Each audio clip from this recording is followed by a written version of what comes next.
Po celodennej úprave dokumentu vo Worde 2010 zistíte, že niektoré zmeny, ktoré ste v dokumente urobili, nie sú správne.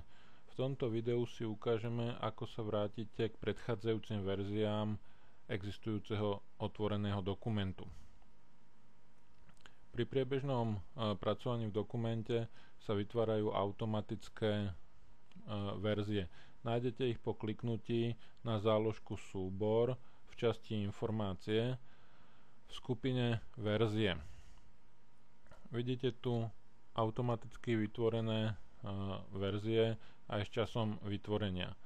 Tieto môžete otvoriť v prípade, že potrebujete porovnať verziu s existujúcou verziou aktuálnou, tak môžete použiť pravé tlačidlo myši a využiť príkazy, ktoré sa tu nachádzajú. Čiže môžete otvoriť verziu, odstrániť verziu alebo porovnať s aktuálnou verziou. V prípade, že by ste dokument zatvorili bez uloženia, tak cez tlačidlo Spravovať verzie, obnoviť neuložené dokumenty môžete vytvoriť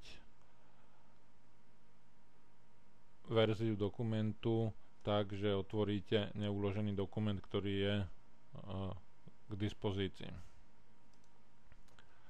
Ak by ste používali nejaké online úložisko alebo SharePoint server, takisto tieto verzie budú dostupné. Čiže v tomto krátkom videu ste si pozreli, kde nájdete verzie, ktoré sa automaticky vytvárajú. Ich nastavenie môžete spraviť cez možnosti v časti Uložiť, kde je v tejto hornej časti čas automatického ukladania.